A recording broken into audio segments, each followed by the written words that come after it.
Welcome to the Canadian Beef Cattle Podcast, presented by the Beef Cattle Research Council. The most popular content from beefresearch.ca, available on the go. Before we get into this week's episode, a quick message from the BCRC. Carrying capacity is the amount of forage available for grazing animals in a specific field. Accurately calculating it is crucial for setting the right stocking rate, ensuring animal productivity, and maintaining grassland health. The BCRC Carrying Capacity Calculator offers two methods for calculating the carrying capacity of your pastures to help maximize efficiency. Explore this resource and learn about the steps involved in these two methods by clicking the link in the show notes. This episode is titled Pooling Resources, Community Pasture Upgrades Water Systems.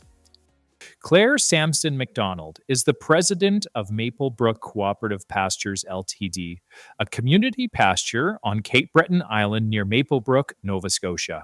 In Nova Scotia, community pastures were started in the 1960s and run by the provincial governments for decades. But now, the province owns the land, and the management of each pasture is handled by community organizations or cooperatives. Maple Brook Cooperative Pastures currently has 22 members and about 106 acres of cleared land for grazing. This co-op grazes 75 to 80 head from May to November, but is looking to increase its numbers as infrastructure and land improvements are made. The Maple Brook pasture site is situated on a hill with a brook running through the lowest end of the pasture. For many years, the brook was the primary watering source for the entire grazing area. This water management approach caused several issues. Issue number one, cattle weren't gaining as much as they could. The single water source in the corner of the pasture meant cattle had to walk long distance to get water, and the area close to the brook was grazed intensively, leading to uneven land use. Issue number two, with increasingly dry summers, the water levels in the brook were dropping by the end of the summer. And issue number three, cattle directly accessing the brook was not ideal for environmental stewardship and water cleanliness. Following renewed provincial interest in community pastures across Nova Scotia, Maple Brook was connected with Perennia Food and Agriculture Corporation, a provincial development agency. The Perennia team recommended developing additional water sources so the pasture could be divided into smaller blocks, allowing for more intensive grazing. They also advised fencing off the brook to limit cattle access, preserving water quality, and minimizing environmental concerns. In response, the provincial government allocated funds to the pastures through the Community Pasture Support Program, enabling the co-op to begin making the necessary changes. Members of the co-op put time and energy into making the changes, supplementing the funding that Maple Brook received. They also sought advice from Perennia about solar pumps and how to design a water system with readily accessible materials. 3 ponds have recently been established to catch surface water runoff, with berms to keep them from being filled in. Water is pumped from the ponds using a solar-powered pump with a battery backup into reservoirs and then into troughs for the cattle. Additionally, the brook is now mostly fenced off, restricting cattle access.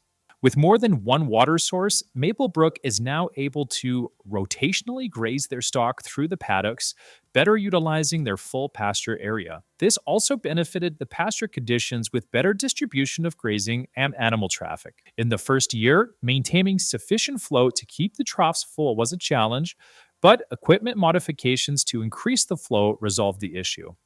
The new system also requires daily monitoring in person to address any potential problems. Future improvements will focus on enhancing access and drainage around the trough, as well as increasing their capacity. Overall, benefits of the new system were quickly realized by Maple Brook. What surprised me the most was how quickly we saw benefits to the health of the herd. You could tell that even by June of that first year we had the ponds, that the cattle had gained better than what they had in previous years, and we weren't even halfway through the pasture season. There is strong value in working with advisors whose expertise can help guide the process. For producers or groups facing similar challenges, embracing changes recommended by experts can result in benefits quickly. So some key water management takeaways from this episode. Ensure cattle have easy access to clean water and, when possible, pump water through a trough. Monitor water sources and systems regularly to address any problems that may arise. Fence cattle out of water sources to prevent contamination, and advisors are available to help with upgrading water systems.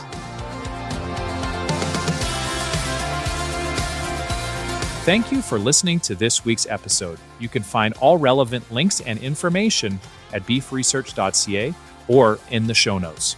The Beef Cattle Research Council is funded by the Canadian Beef Cattle Checkoff and strives for excellence in the production of Canadian beef, cattle, and forage through research, innovation, and extension. Tune in every Tuesday as the Canadian Beef Cattle Podcast delivers straightforward insights, expert information, and a wealth of practical knowledge for Canadian beef producers. Subscribe now.